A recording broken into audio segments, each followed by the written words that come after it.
Saludos, gentes, y bienvenidos a un nuevo programa. Ahora vamos a tratar de hacer una evaluación, un análisis desde el enfoque económico de lo que ha estado pasando en realidad las últimas semanas después de la instalación de este segundo mandato inconstitucional, por cierto, de Nayib Bukele. Ahora se han venido tocando algunas cuestiones, digamos, sobre la marcha, pero también se ha hablado de que se han anunciado unas primeras medidas económicas a las que se les ha llamado fases. En realidad, ¿qué ruta plantea esto? ¿Qué escenarios en materia económica están planteados? Esto en realidad contribuye a aliviar un poquito el bolsillo de la familia o la economía familiar, tomando en cuenta el alza en los precios de algunos productos, sobre todo los de mayor consumo, ¿verdad? Los de canasta básica.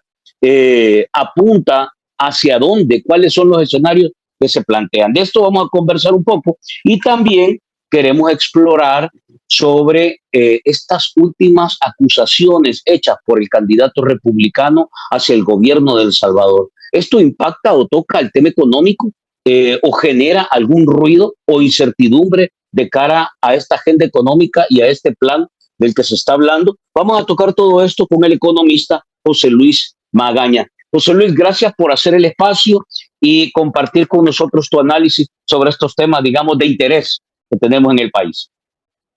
Un gusto, Franklin. Aquí estamos a la orden para poder conversar un poquito y también conversar con los amigos y las amigas que nos están escuchando, nos están viendo también ahí del otro lado. Excelente. A la gente, amigos, comunidad, les pedimos que nos regalen su like, que compartan y que, por supuesto, vayan interactuando con esta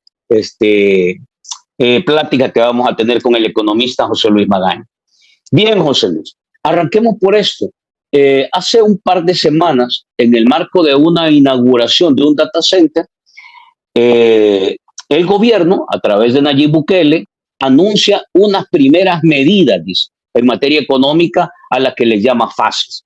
Esto ha venido, digamos, en el camino más o menos atropellándose después de una cadena nacional en la que incorpora el tema económico y hace algunas amenazas de manera directa a mayoristas, a intermediarios y a otro tipo, digamos, de actores que entran en la cadena de distribución o de comercialización de los productos. ¿Se le puede llamar en realidad esto alguna hoja de ruta, líneas de acción o plan en concreto en materia económica a partir de lo que hemos escuchado, José Luis? A ver, un plan no es. ¿Qué es un plan? ¿Qué no es un plan? Cuando estás hablando de plan, estás hablando de una ruta clara, estructurada, que tiene objetivos, que tiene planificación, que tiene plazos y que al ser de un gobierno tiene que ser abierto. Pues es obligación de un gobierno que si dice que tiene un plan, pues hacer público ese plan. Eso es algo sencillo. Un gobierno que no es capaz de hacer público un plan que dice tener, pues podemos dudar de que exista realmente un plan. ¿Por qué? Porque un gobierno tiene la obligación de que todo lo que ejecuta lo hace siempre con fondos públicos y por lo tanto es derecho de todos y todas las que pagamos impuestos saber qué es lo que se está planteando. Entonces, anuncios de medidas aisladas no las podemos llamar un plan. Son medidas, decisiones que se van tomando. Eso no constituye un plan. Un plan debe ser presentado formalmente, debe de ser disponible a la ciudadanía para que podamos saber de qué se trata. Entonces, eso no estamos hablando de planificación como tal, se están tomando medidas según el contexto va saliendo. Eso creo en primer lugar del plan. Si no hay plan, entonces, antes de entrar un poco al análisis más profundo, evaluemos las medidas que ha presentado en esta primera etapa, José Luis. Ha hablado, bueno, lo que te decía, el tema de la amenaza a los comerciales, a los comercializadores, digamos, mayoristas, etcétera. Luego instalan unas mini mercados para poder, digamos, distribuir productos que habían estado disparándose en materia de precios. Se habla de la eliminación de aranceles y por último, el último tema que se ha hablado es los centros de abasto. ¿A qué te suena este conjunto de medidas aisladas, por decirlo así, que se han anunciado? Me parece que no se ha detectado el problema fundamental, o sí se ha detectado, pero no se está yendo por ese camino. A ver, eh, ¿por qué los precios de la comida están aumentando al ritmo al que lo han estado haciendo? Hay que recordar que El Salvador, debido al abandono de las políticas estatales desde décadas ya, no produce la comida que nos comemos. Entonces, si esas zanahorias, ese tomate, esa papa no se produce en el país, pues la capacidad de que las políticas públicas incidan en los precios también es limitada, ¿ya? Porque somos precios aceptantes de lo que está pasando afuera. Entonces, si querés tener incidencia en el precio, no hay que amenazar a la gente, hay que mejorar la producción local, porque ahí es donde vas a poder tener incidencia en los precios, ¿sí? Eh, a ver, y esto creo que es importante tenerlo presente, tomando en cuenta datos. El Banco Central de Reserva lo que nos dice es que entre 2019 y de 2023 la producción agrícola ha caído un 2%. Eso en términos agregados. Eso quiere decir que si en el 2019 se producían 100, en el 2023 se produjeron 98, ya no se produjeron 100. Entonces, ahí estamos hablando de una matriz productiva agrícola que se está reduciendo. Entonces, si tenés todavía, si ya teníamos un problema heredado de décadas de deterioro de la matriz productiva agrícola, pues los últimos 5 años fue todavía peor, porque no es que quedó abandonado y solo crecía poquito, sino que está retrocediendo. Entonces, si hay menos producción local, pues eso se tiene que abastecer al final de cuentas con producto importado, con producto extranjero, y que de nuevo es producto al que no le puedes hacer incidencia en el precio. Y de hecho, si vamos a ver las estadísticas del Ministerio de Agricultura y Ganadería, en los anuarios estadísticos, ahí te digo, todos estos datos no me los crean a mí, vayan a contrastar esto que yo estoy diciendo con estas fuentes que les planteo, tanto el Banco Central de Reservas, en la base de datos económicos financiera, como el Ministerio de Agricultura y Ganadería en estos anuarios estadísticos. ¿Y qué nos dicen los anuarios estadísticos? Y es que si nos vamos a ver ya por producto, el Banco Central nos dijo que toda la producción agrícola ha caído, en general 2%. Pero con las estadísticas del Ministerio de Agricultura y Ganadería podemos hacerle zoom y podemos ver, por ejemplo, que la producción de frijol ha caído, la producción de arroz ha caído, la producción de tomate ha caído, la producción de whisky ha caído, la de repollo ha caído, la de la papa ha caído, la de guineo ha caído, la de plátano ha caído. ¿En qué dimensiones? Bueno, en el ciclo agrícola 2018-2019 se produjeron 2 millones de quintales de frijoles, 2.045.000 toneladas, quintales de frijoles. En el ciclo agrícola 2022-2023 se produjeron 42.000 quintales menos. En el caso del arroz, entre el ciclo agrícola 2018 y el ciclo agrícola 2023, perdón, 2018-2019 y el ciclo agrícola 2022-2023, en el caso del arroz se han producido 181.000 toneladas menos. En el caso del tomate se están produciendo 77.000 quintales menos. En el caso del whisky se están produciendo 75.000 quintales menos. Repollo 740.000 quintales menos. La papa 16.000 quintales menos. Entonces, y solo te menciono estos porque son productos que están adentro de la canasta básica alimentaria. Entonces, si los productos que están en la canasta básica alimentaria se está disminuyendo la producción, por lo tanto esa producción se está, porque la gente no está dejando de consumir, porque es la básica, pues, se termina complementando con producción importada, que otra vez en esa producción somos precios aceptantes. Entonces ahí es donde está el problema fundamental. No está tanto en el otro lado, sino en la parte de la producción.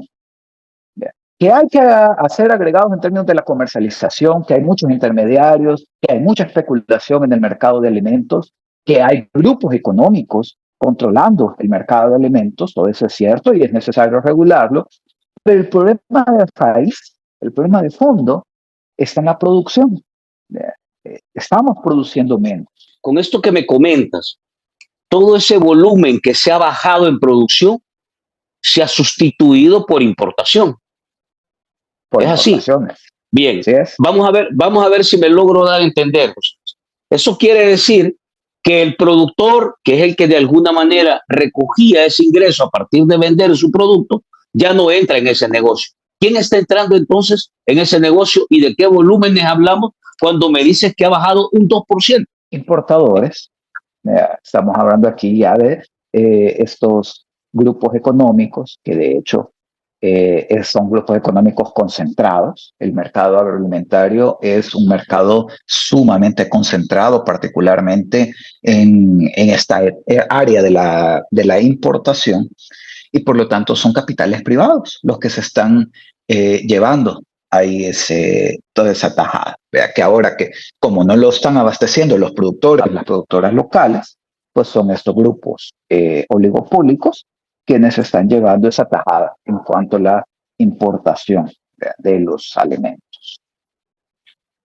¿Qué volumen es? Digamos, ¿cuánto representa en materia económica un 2%, José Luis? Aquí revisando la página del Banco Central de Reserva, el año pasado, hasta entre enero y diciembre de 2023, estamos hablando de 811 millones de dólares en importaciones de productos agrícolas, ganadería, silvicultura y pesca. 811 millones de dólares. Si esto ha venido, digamos, incrementándose el tema de las importaciones y ha venido reduciendo el tema de la producción, podríamos interpretar que esta es una decisión deliberada como parte de un diseño que se ha puesto o se ha echado a andar en materia de enfoque económico, o en realidad hay otros elementos que han incidido en ese nivel de reducción de la producción y de crecimiento en materia de importación, José Luis. ¿Cómo lo interpretas? A ver, por un lado, tiene que ver con la apuesta económica que se está impulsando, donde en muchos casos se está poniendo la tierra en función de intereses como el turismo, como la mega infraestructuras, y eso está desplazando a los productores y a las productoras locales. Se les despoja de sus tierras, de sus medios de vida, y eso hace que, pues sí, si los campesinos y las campesinas no tienen tierra, porque ahora esa tierra está para el aeropuerto, o esa tierra está en función de un proyecto turístico, o esa tierra está en función del tren, entonces no tenés esa capacidad. Y de hecho, también si vamos a revisar el anuario estadístico del Ministerio de Agricultura y Ganadería, te puedes dar cuenta que la caña de azúcar representa el 36% de la superficie cultivable, y que la superficie de cultivo, tanto de frijol como de arroz, se ha estado, y de maíz incluso, se ha estado reduciendo. Entonces, la cantidad de tierra disponible para la producción se ha ido reduciendo. Ahí hay que vernos o preguntarnos cuáles están siendo las prioridades del uso de la tierra. ¿Sí? Vea, si estamos poniendo la tierra en función de la producción de alimentos, o estamos poniendo la tierra en función de estos otros intereses que no necesariamente generan ese dinamismo. ¿Verdad? Por ejemplo, la especulación inmobiliaria, que también últimamente hemos visto cómo está despegando en el país. Entonces, por un lado tiene que ver con esa apuesta, y por otro lado tiene que ver también por los impactos del cambio climático. Los fenómenos extremos, tanto de sequías como de lluvias, impactan y han estado impactando grave la producción agrícola.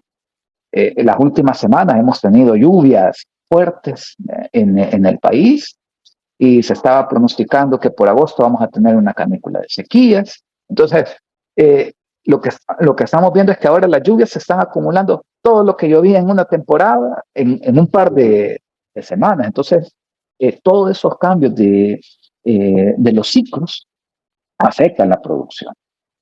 Y, y ahí también, vea, sin duda, aquí pues sí, muchos lo pueden decir y tienen razón, un gobierno no puede controlar las lluvias. No le podemos Sí. decir al gobierno, mira, por tu culpa está lloviendo por al lado. Pero sí se pueden tomar medidas de mitigación, medidas de prevención. Se pueden ir incorporando medidas en cuanto a seguros para productores y productoras frente al cambio climático. O sea, ¿cómo nos preparamos? O sea, hoy creo que no podemos decir que el cambio climático nos está agarrando por sorpresa. O sea, sabemos que los fenómenos climatológicos extremos están pasando, van a seguir pasando y van a ser cada vez más extremos. Entonces, en ese sentido, vale la pena, pues sí, parar un poquito y evaluar cuáles son esas medidas para prepararnos a estas situaciones. Entonces, creo que por ahí esos dos elementos han jugado un papel clave en cuanto a la producción de alimentos. Si las medidas que se han dado a conocer no van orientadas a esto, a, digamos, a crear o a fortalecer una política que en realidad fortalezca la producción, ¿hacia dónde están dirigidas estas medidas? En tu lógica, digamos, en el análisis económico que tú A haces. ver, tiene que ver, ahorita se están apagando fuegos. Eh, por lo mismo que decía al inicio, no hay una planificación de mediano o largo plazo. Y por lo tanto, se está saliendo siempre con políticas que atienden lo coyuntural, atienden esa demanda de ahorita, ¿no? Se hizo viral el tema de los precios, entonces anunciamos algo sobre esto. Eh, y ese es el problema, pues no se puede, si solo estás atendiendo lo coyuntural, ya va a pasar de moda hablar de eso y otra vez vamos a estar el problema y el próximo año, cuando vuelvan a caer las lluvias, cuando volvamos a estar, otra vez vamos a volver a estar en el mismo tema. Por eso lo importante es esa planificación de mediano, largo plazo. Un gobierno debe de ser capaz de pensar qué condiciones está construyendo para cuando ya no esté. Un gobierno que solo construye para tener una buena imagen en el momento en el que está, al final de cuentas, no es un buen gobierno. Vaya, quiero irme a medir, a evaluar, José Luis, así puntualmente lo que se ha dicho. Empecemos por el centro de abastos. Esto en realidad es una medida que tiene sentido, va a resolver algo, responde a la necesidad de la gente de que bajen los precios, cómo quedan los comerciantes, los pequeños, los vendedores de mercado, los de canasto, los de huacal. Un poco tu lectura sobre esto en el caso puntual de los centros de abasto. A ver, yo creo que ahí otra vez hay que irnos a cuál es el problema de raíz. Y otra vez, es que medidas aisladas a veces se pueden proponer cosas que parecen tener lógica, que parecen tener sentido, pero que si no están amarradas en un proceso de planificación más grande, pues son muy limitadas, ¿no? O si no son del todo transparentes. Ya vamos a ver por qué. Y es que, a ver, todo el tema del acceso a los mercados es un problema también para los productores, para las productoras, que van a producir, pero no tienen acceso directo a los mercados, sino que llega un intermediario a comprar el producto, que después se lo vende a un mayorista, que se lo vende a otro intermediario, que se lo vende a otro minorista y después llega al consumidor final. Entonces, tener la capacidad de acercar a productores, a productoras, con consumidores y consumidoras, ese debe de ser un paso necesario, un paso fundamental. Porque acortar esa cadena, y si acortas esa cadena, podés ir generando condiciones para un pago justos a los productores y precios justos para los consumidores. Entonces, acortar esa cadena debería de ser algo importante. Ahora, ese acercamiento de la cadena debe de estar planificado de manera que también los productores y las productoras tengan la capacidad de abastecer el mercado al que se va a acceder. ¿De acuerdo? ¿Cuál es el problema? Porque generas una central de abastos donde en teoría tiene esa intención de acercar a productores y consumidores. Pero ¿qué pasa? Si no fortaleces el aparato productivo agrícola, al final de cuentas, ¿quién va a alimentar esa central de abastos? Otra vez los Importadores importadores. otra vez. Cabal. Pues sí, entonces volvemos a caer a la misma ruedita. Entonces, pues sí, tener un espacio que permita acercar a consumidores y productores es importante, pero si no le pones o sea, todo lo otro, por eso digo, las medidas aisladas no te terminan de funcionar, necesitas estructurar. ¿Cómo garantizar que el abastecimiento de estos centros de abasto de verdad sean por productores y por productoras locales? Y incluso pequeños productores y productoras locales, que son quienes a donde más hay que apostar, porque tampoco se trata de apostarle a los grandes productores que incluso te generan estas tendencias de acaparamiento de tierras, sino cómo fortalecemos la pequeña producción agrícola, la pequeña producción campesina. Y ahí es donde tenés que fortalecer ese lazo entre productores y consumidores. Ahí es donde debería de estar el corazón. Y esta variable, José Luis, ¿cómo la incorporas? Te entiendo en realidad este esquema, te lo entiendo totalmente. O sea, tú estás llegando a un paso donde seguís importando, conseguís un mejor precio afuera y lo pones en el mercado, pero seguís siendo dependiente absolutamente de alimentos que no se producen aquí en tu casa. Por decirlo así. Y si además facilitas, y si además facilitas, ajá, sí. ¿no? Que si además estás todavía más facilitando la entrada de esos productos importados, terminas poniendo todavía en más desventaja a los productores locales. Y ahí es donde entra este tema de los aranceles, podría decirse. Bueno, no quiero pasar porque ahí hay otro análisis que hacer, pero solo quiero terminar con esto de los centrales de abasto. ¿Cuál es la variante de que esta no la maneje el gobierno, sino que la manejen privados? ¿En qué te cambia esto? Depende. Porque hay que saber quiénes son los privados. Vea, por eso es lo importante de la transparencia. ¿Quiénes van a ser esos privados? Porque todos los que no son gobierno son privados. ¿Sí? Pero no es lo mismo la cooperativa Huellitas de Morazán que la gran empresa. ¿Verdad? No es lo mismo. Entonces, ¿qué tipo de privados se está hablando? ¿Sí? Va a pasar como lo que ha pasado con Constructora El Salvador, donde hay privados en la estructura accionaria, pero no conocemos quiénes son esos privados que están en esa estructura accionaria llevándose ganancias de Constructora El Salvador. Porque ese es el problema.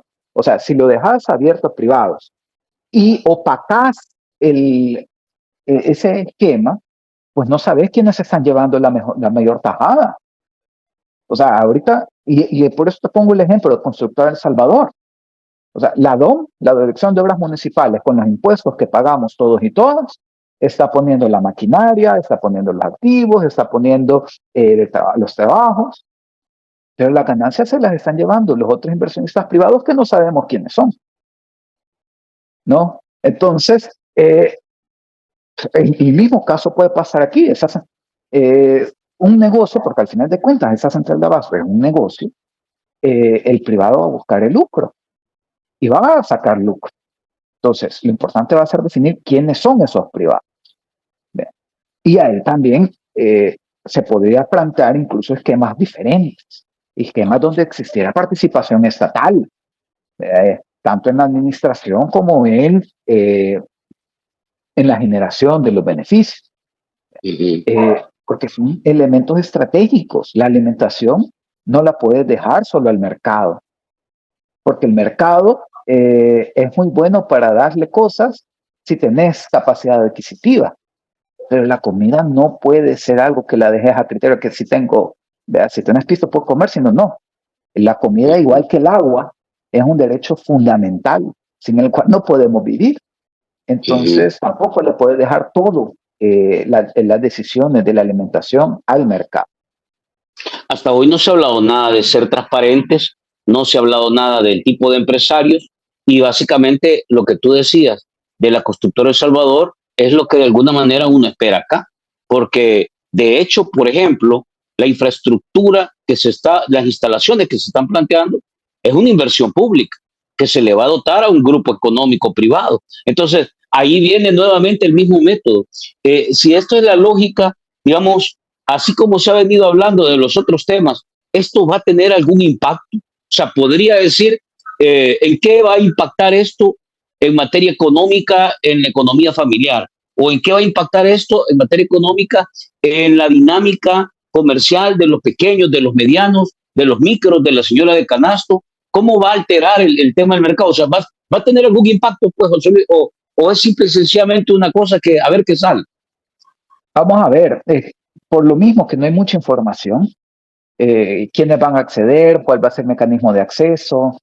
Entonces, sí, con poca información es poco lo que se puede evaluar a priori.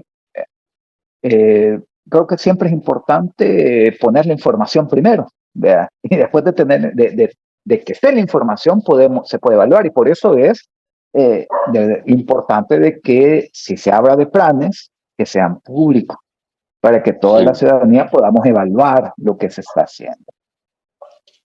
Bueno, es un poco complicado evaluar esto si no hay cómo, ¿verdad? Vayamos a los aranceles. Se anunció el tema de eliminar aranceles, aparece inmediatamente que esta medida se había tomado en el 22 y ya han empezado a decir que esta también es otra medida que no va a tener gran impacto. ¿Cuál es la lectura que haces de esta otra anuncio que se ha hecho, José Luis? A ver, primero, qué es lo que se ha anunciado en términos de aranceles? ¿Qué implica? Porque un poco en redes sociales he visto que hay un poco de confusión. Los productos tienen varios impuestos. Uno es el IVA, que es el que pagamos cuando compramos, que ese lo pagamos los consumidores. Las empresas solo son receptoras de ese pago, pero lo tienen que canalizar a Hacienda. Quienes finalmente lo pagamos somos los consumidores. Ese IVA se mantiene. Lo que se ha anunciado, lo que se ha quitado no ha sido el IVA, ni el IVA de compra local, ni el IVA de importación. Esos impuestos, sobre esos impuestos no se ha tocado nada. Lo único sobre lo que se ha abordado es el tema de los aranceles. Generalmente quienes ven en estos papeles pasar es el DAI, los derechos arancelarios de importación. Ese es el que se ha dicho que se va a tener un trato preferencial. Ahora, ¿qué pasa con eso? ¿Y por qué se dice que puede tener un alcance limitado? Y no es que se le quiera llevar la contraria al gobierno, pues en todo, y que por eso, no, lo que pasa es que causa hasta gracia un poco. 2006, 2007, se firma, El Salvador firma un tratado de libre comercio con Centroamérica, Estados Unidos, y en ese tratado de libre comercio, pues justamente lo que se acuerda es quitar aranceles al comercio entre Centroamérica. ¿Y a quién le compramos la comida? Sí, a la región. Pues sí, entonces estás quitando aranceles a productos, o estás anunciando que le vas a quitar aranceles a productos y ya el Tratado de Libre Comercio le ha quitado aranceles. No por el producto que es, sino por quién se lo compras, ¿verdad? Que se lo compramos aquí a Centroamérica. Entonces, si estamos hablando de productos que vienen de Centroamérica, son productos que no tienen aranceles, que ya el Tratado de Libre Comercio se los ha quitado. Y ojo, pues, que tampoco quiero decir que eso es bueno. O sea, toda la lucha que hubo, vea, alrededor de los tratados de libre comercio, justamente porque este tipo de medidas, cuando se hacen así grandes atarrayazos, como en el Tratado de Libre Comercio, lo que haces es poner en desventaja al producto local, porque lo pones a competir de tú a tú con industrias, con el de Estados Unidos, ¿verdad? Porque el tratado incluye Estados Unidos. Entonces, también el tema de aranceles así generalizado hay que tenerle cuidado, pero es que el tema ahorita no es que si va a tener efecto o no, el tema es que ya está, pues, o sea, desde el Tratado de Libre Comercio ya está. Ahora, si me decís, bueno, lo que pasa es que con la región, no sé qué, están teniendo problemas, entonces queremos ver, estamos tomando esta medida para ver si traemos productos de fuera de la región, que por lo tanto no están cubiertos con el TLC y podrían llegar a tener aranceles. Bueno, pues si ese sería el caso, en primer lugar habría que evaluar de dónde se va a comprar y bajo qué condiciones se va a comprar, de eso para comenzar, para ver si eso no va a desplazar al productor local.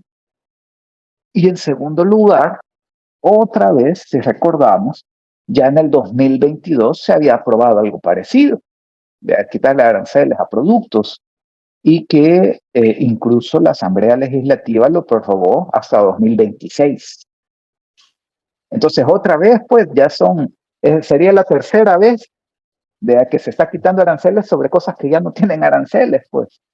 Entonces, ¿Y cómo se llama eso, José Luis? O sea, ¿cómo se llama, digamos, si esto es así y hacer un anuncio de esto cuando la gente está esperando resultados? ¿No es un poco demagógico eso? No lo sé, estamos tratando de confundir a la gente, porque estas medidas en lo concreto no tienen posibilidad de dar un resultado.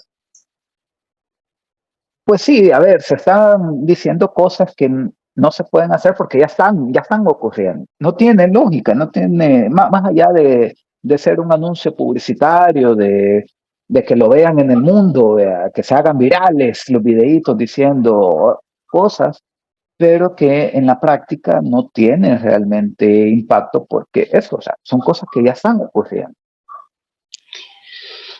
Fuera de eso, no hemos escuchado otra cosa. O sea, en materia económica no hay otro anuncio. O no sé, José Luis, ¿has escuchado tú en materia económica, sobre todo hablando que este iba a ser el centro y que se prometió un milagro? Y en realidad, ¿qué es lo que está pasando con uno de los temas que es de mayor prioridad para todo el mundo? ¿Se ha escuchado alguna otra cosa además de esto que hemos hablado? A ver, depende. Yo siempre digo que cuando hablamos de economía hay que preguntarnos para quién. Economía para quién. Crecimiento económico para quién. El milagro económico para quién. Porque, a ver, en esa lógica, por ejemplo, sí que han habido algunos elementos. Justamente cuando da estas declaraciones se está inaugurando un data center. Ahora, Uh-huh. ¿para quién es ese data center? ¿Quién lo va a usar? ¿Qué efectos va a tener en la... A ver, eso no es para los hogares. ¿Vea? No está generando, incluso está exonerado de impuestos. ¿Vea? Se han parado justamente en el quinquenio anterior, se aprobaron varias leyes para la exoneración de impuestos, inversiones que tienen que ver con tecnología. Entonces, ni siquiera van a dejar impuestos. O sea, los recursos para que el Estado pueda garantizar otros derechos a la población. Generalmente este tipo de inversiones son de baja requerimiento de trabajo. Data center necesitas un par de gentes para mantenimiento y de la infraestructura digital, pero tampoco es intensivo en trabajo. Entonces no es que va a generar grandes fuentes de empleo. Entonces, ¿para quién, vea? Bueno, entonces si ves que hay un grupito económico ahí vinculado a eso, que sí se va a generar, se va a llevar parte de esa tajada. Entonces, en ese sentido, sí se han ido haciendo cosas, pues, vea, en este marco. Y también, del otro lado, se han ido haciendo recortes, se han ido haciendo ajustes. Todos los ajustes fiscales que se han venido haciendo también son parte, no se anuncian, vea, no son los anuncios de las medidas económicas, pero son decisiones, vea, son políticas económicas que se están ejecutando. El recorte que tiene que ver con los maestros, que en educación se les ha recortado $63 millones a la parte de las remuneraciones. Eso ya te está diciendo que se va a descargar la planta docente. Los hospitales han tenido recortes presupuestarios también, $62 millones en total, los hospitales nacionales. El primer nivel de atención de salud también tiene recortes. Todos esos son medidas económicas que no se salen con los grandes anuncios como el centro de abastecimiento, pero son políticas que se están ejecutando. Esto no es en realidad un alivio para la gente, al contrario, esto se convierte en un problema más, adicional a lo que ya tiene la gente. Digamos, hablo de la población, de la familia, del trabajador, del vendedor, del comerciante, del que tiene un taller, este tipo de decisiones. De nuevo, por eso siempre creo que es importante que cada vez que escuchemos que hablar de crecimiento económico, desarrollo económico, tal, siempre nos preguntemos para quién. ¿Para quién está haciendo esto y quién no está pagando? Eso es fundamental. Eh, hay un dato, por ejemplo, eh, de la base de datos de la desigualdad global, que si hacemos un comparativo entre el 1% de la población más rica y el 50% de la población más pobre, fíjate que la mitad de la gente, la mitad de los hogares con menores ingresos, está pagando de impuestos lo equivalente al 51% de sus ingresos. O sea, básicamente la mitad de tus ingresos se van en pagos de impuestos, ¿verdad? Como el IVA, ¿verdad? Como todos los otros derechos. O sea, ahí se va. El 1% más rico de la población, el 1%, está pagando alrededor del 25% en términos efectivos. Okay. Entonces, casi la mitad, pues. ¿verdad?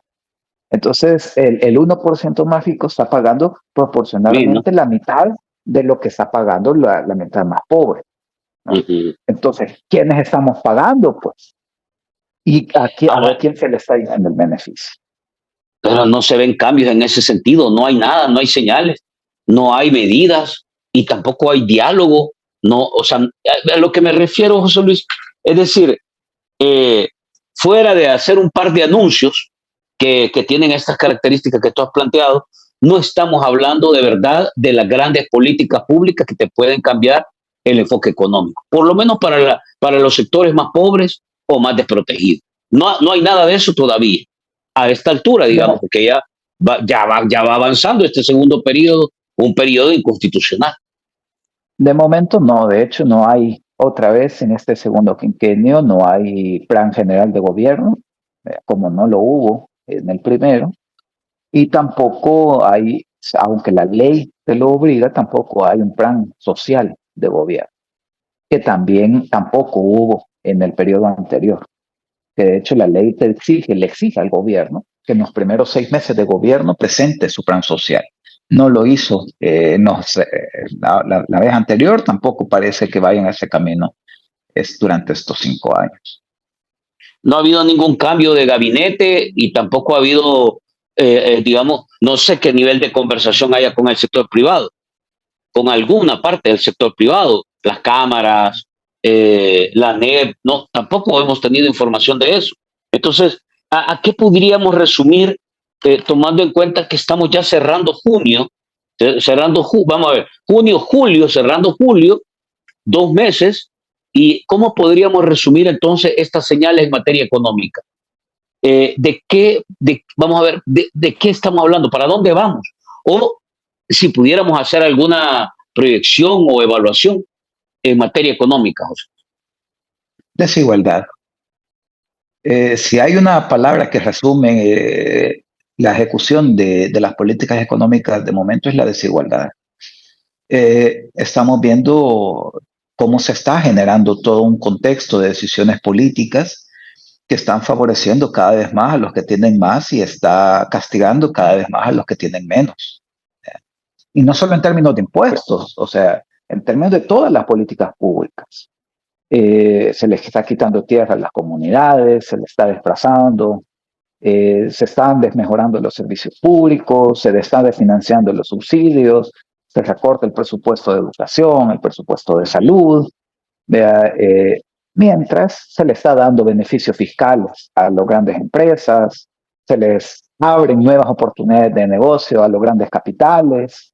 Entonces, lo que estamos viendo justamente es esa exacerbación de la desigualdad, de condiciones para que esa brecha de desigualdad sea cada vez más grande, donde los hogares más pobres se siguen haciendo más pobres y los hogares ricos se siguen haciendo más ricos, que es fundamentalmente lo que ha pasado durante los últimos 5 años. Eso okay. Es según los propios datos del Banco Central de Reserva. Según los propios datos del Banco Central de Reserva, los últimos 5 años, Los hogares más pobres se han hecho más pobres y los hogares ricos se han hecho más ricos. Híjole. Y esto, voy a preguntarte esto como aparte y luego quiero cerrar con las declaraciones de Donald Trump. Se ha hablado de una burbuja inmobiliaria y se ha hablado de cómo en realidad esto puede impactar. ¿Hay señales de eso y cómo se pudiera interpretar esto de cara al entorno económico, José Luis? A ver, creo que es un poco complicado, bueno, un poco largo para poder Ajá, armar bien todo el cuento de qué es lo que está pasando en términos inmobiliarios. Pero voy a intentar resumirlo. Eh, desde los 70, ya vas a ver que es largo, desde los ajá, 70 la economía global entró en un periodo de crisis por sobreproducción en ese momento, donde la tasa de ganancia de las empresas comenzó a caer en los 70. Como parte de la estrategia de los capitales para intentar contrarrestar esa tendencia, comenzamos a ver el auge de la empresa multinacional. Esa empresa que antes estaba en el norte global, comenzó a irse a los países del sur global, a esos países donde podía ir y pagar bajos salarios, no pagar impuestos, sin que no se le exigieran regulaciones ambientales, laborales, etc. Entonces, toda esta estrategia de la transnacionalización de la economía, ¿no? Las empresas multinacionales comienzan a buscar en el sur global esas condiciones. Ahora, eso implica que ya ahí comienza un proceso de conflicto por la tierra. Y no solo por la tierra, sino por, en general, los bienes comunes naturales. Porque ahora la empresa multinacional no solo quiere estar operando donde puede tener costos salariales más baratos, sino que además donde le salga más barato explotar, de donde están los recursos. Entonces hay un conflicto, muchos conflictos en términos territoriales, entre lo comunitario y la gran empresa multinacional. Y ese es un conflicto por la tierra, finalmente. Y todo este conflicto se sigue dando y la tasa de ganancia global de las empresas no se logra recuperar. ¿Ya? No es que están perdiendo, solo que la tasa de ganancia ha bajado, pero no se logra recuperar. Pasan los 90, pasan los 2000 y no se logra recuperar. ¿Qué va pasando? Bueno, pues los grandes capitales comienzan a decir, bueno, si la tasa de ganancia en estas empresas industriales está bajo, pues entonces yo mi dinero, ¿dónde lo voy a poner? Yo quiero que siga ganando dinero, ¿vea? Que mi dinero siga rindiendo. Entonces lo meten en el sector financiero, ¿sí? Y eso estamos hablando 90, 2000. Entonces, acompañando a todo este proceso de transnacionalización de la producción, vemos un proceso de financiarización de las economías, ¿vea? Se infla todo el sistema financiero. De ahí que vimos un montón de burbujas financieras explotar en los 90, 2000, la más, creo que más sonada o que más nos puede traer a la memoria, la de 2007, de 2007, 2008. Ahora, eso implica que todo ese sector financiero había estado siendo inflado por capitales que estaban buscando rentabilidad. Estaban buscando rentabilizar su capital a un nivel mayor del que le permitía el capital industrial a partir de la tasa de ganancia. Pero ¿qué pasa? Es toda esta ola de crisis financieras, de crisis en el sector financiero, también le va diciendo a estos capitales, bueno, el sector financiero también es riesgoso, sobre todo después del 2007-2008, podemos perder ahí, busquemos otro sector donde nos permita rentabilizar con más seguridad. ¿Y cuál es ese sector? El inmobiliario. Porque eso le permite poner sus inversiones en bienes raíces para que estén rentabilizándose a través de lo que llaman la plusvalía, no me gusta decirlo así, pero porque va ganando valor esa propiedad, entonces eso le permite que su dinero no se quede estancado y además le permite rentabilizar, ya sea alquilando, ya sea a través de plataformas de las digitales.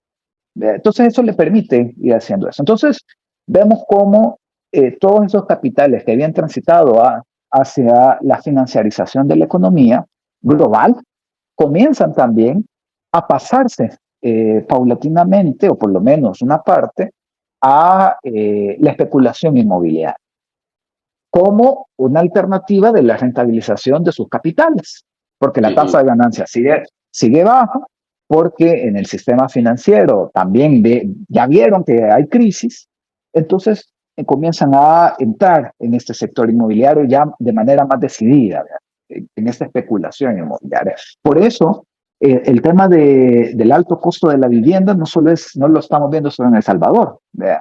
Sí. Hablamos en México y lo mismo, y vemos en Europa y lo mismo. Entonces, ¿por qué? Porque es una tendencia global de los capitales que están buscando rentabilizar. Okay. Ahora, ¿cómo lo conectamos eso con El Salvador? Lo que pasa es que justamente este gobierno le está dando facilidades a ese tipo de capital para entrar, para ese capital especulativo, a ese capital rentista. Entonces, si tienen un gobierno que les da esas facilidades, pues entonces van a migrar para él. Y eso está generando que esa tendencia global de la especulación inmobiliaria se lo estemos viviendo de manera particular en El Salvador. ¿Verdad? Porque si vemos la tendencia en otros países es a hacer regulaciones al respecto, ¿verdad? Para que no se salga de control. O si ya se salió de control, intentar jalarlo. Y en el caso salvadoreño, más bien, las políticas que se están tomando es para incentivar ese tipo de inversiones, ¿no? Total, ¿Por qué? Porque te suma en la inversión extranjera directa, te suma en los números macroeconómicos, te va a permitir decir, sí, se está generando inversión. Pues sí, pero por eso siempre insisto, no solo hay que ver la cantidad de la inversión, sino la calidad de la inversión. Entonces tenés un gobierno que tenés un contexto global hambriento de especulación inmobiliaria y un gobierno que está dispuesto a poner el país en función de esa especulación. Y ahí la gente, nosotros y nosotras que no tenemos casa, terminamos pagando los platos. Sí, correcto. Bien, quiero pasarme a este tema por tiempo. Hace poco vimos cómo Trump, el candidato republicano, ha emprendido una línea de señalamientos y acusaciones hacia el gobierno de El Salvador. Esto, digamos, para no ampliarme mucho, porque ya lo conocemos todos, sobre las cosas que se han dicho, el tono en el que se han dicho, pero a mí me preocupa dos temas y ahí te quiero preguntar.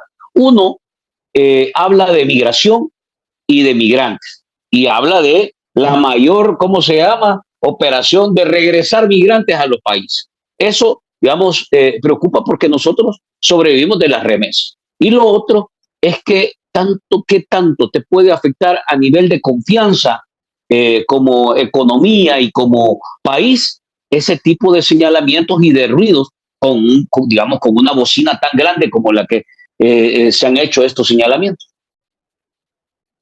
Bueno, yo creo que también hay un tercer elemento ahí, A ver. que no es estrictamente económico, pero me parece fundamental siempre decirlo, y es la estigmatización que se les hace a nuestra diáspora. Sí.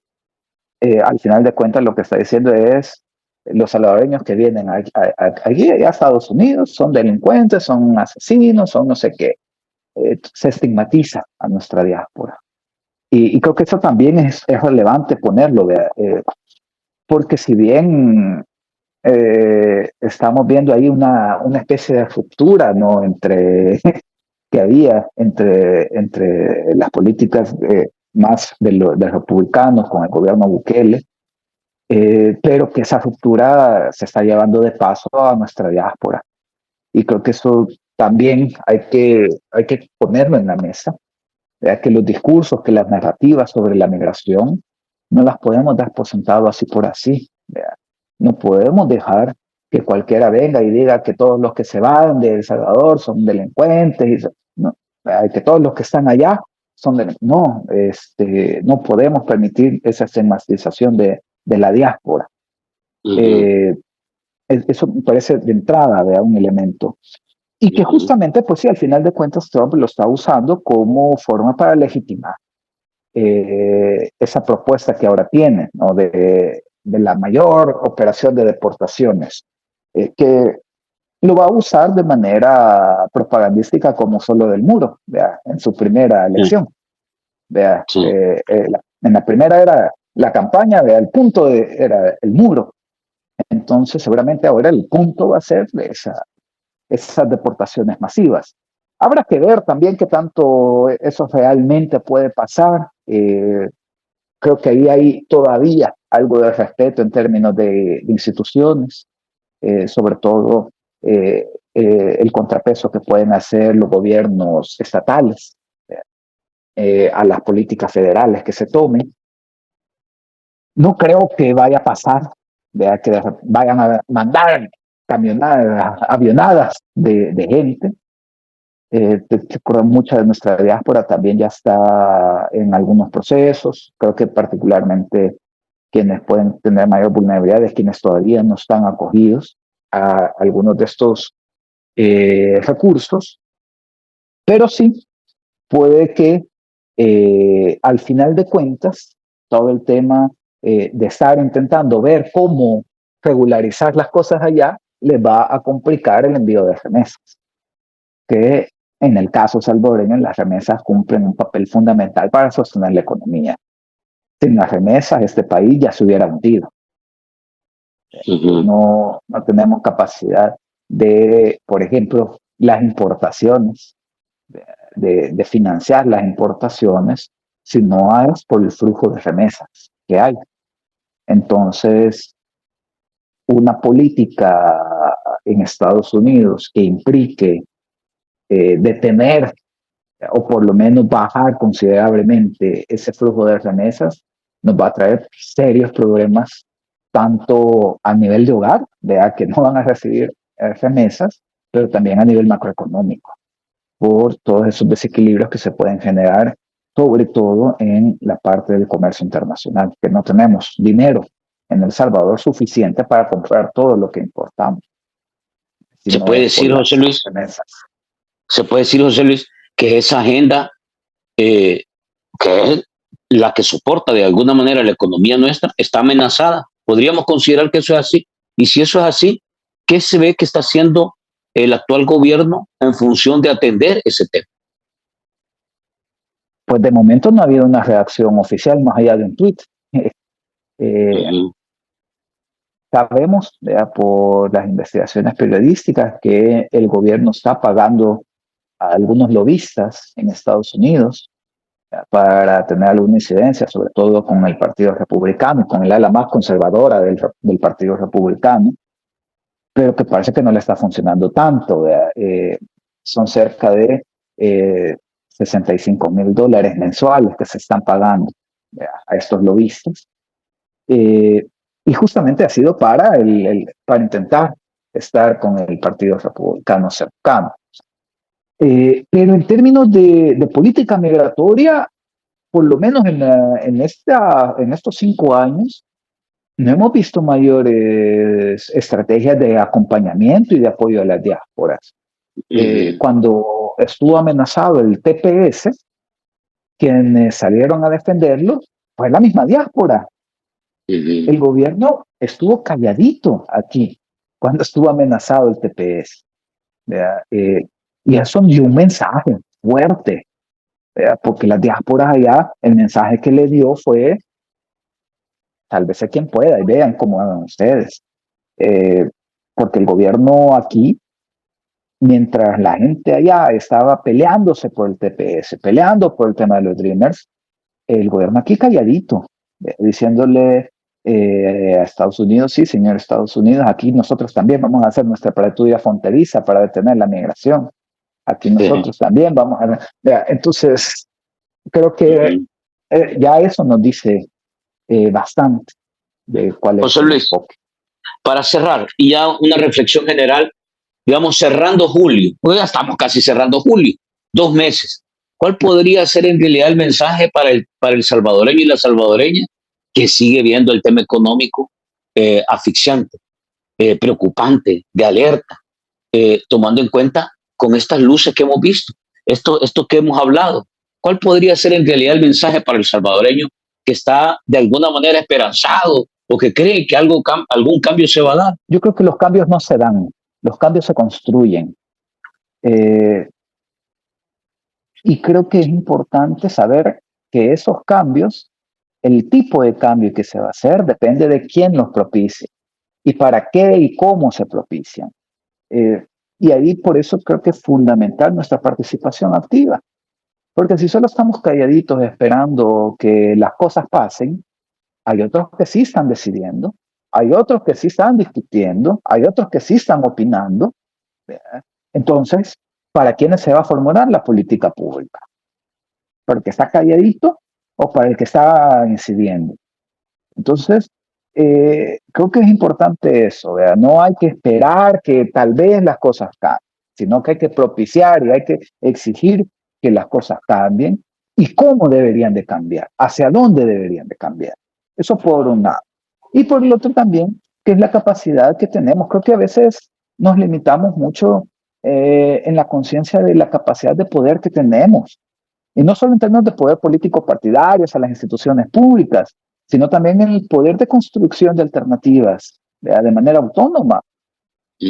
Hablar con la señora que echa tortillas, saber a quién está comprando. De repente tenemos un vecino o vecina que la tía tiene su parcela de tomates, que no hay a quien venderle. Entonces, hablemos de irnos encontrando con la gente, irnos hablando entre nosotros, entre nosotras, ir construyendo alternativas, poder ponernos de acuerdo con la gente del pasaje y ver si sembramos ahí, aunque sea unas cajitas de rábanos o de pepinos o de chiles, también de manera autónoma, pues, ¿verdad? Y también que de manera autónoma podamos ir encontrando esos espacios de encuentros con los productores y las productoras. Si la apuesta estatal va por el lado de darle el negocio a los importadores, pues construyamos nosotros y nosotras los vínculos hacia los productores locales. Nosotros compramos, comemos, y la gente en el campo está produciendo. Entonces también podemos ir encontrando y armando nosotras, de manera autónoma, esos vínculos. Por eso tenemos más poder del que a veces creemos que tenemos y es importante ejercerlo. Buen consejo, de verdad. Te agradezco, José Luis, las reflexiones, el análisis, la información. Pero ahí tienes razón en lo último que has dicho. Depende de la gente, que no se quede callada, que no se quede quieta, inmóvil, pasiva, solo mirando a ver qué viene. Hay que actuar. Te agradezco, José Luis. Gracias por el tiempo. Un gusto, y un gusto a los amigos, amigas también que estuvieron pendientes. Excelente, gentes. A ustedes les agradezco nuevamente por estar y compartir parte de estas charlas y estas pláticas que tenemos. La verdad es que hay que reconocer y agradecer el esfuerzo que hacen los invitados por poder compartir con nosotros, darnos luces, orientarnos por dónde en realidad va la cosa, qué podemos hacer nosotros. Yo espero que todo esto les vaya sirviendo y nos vaya sirviendo a todos para tomar las mejores decisiones. Voy a compartir pequeñas cápsulas de esta plática que hemos tenido con José Luis Magaña, con el economista José Luis Magaña, para que ustedes también puedan compartir este contenido con más gente. Hay que multiplicar esta información que nos ayude a analizar y en realidad reflexionar sobre lo que está pasando. Abrazos, nos quedamos hasta acá y nos vemos a la próxima.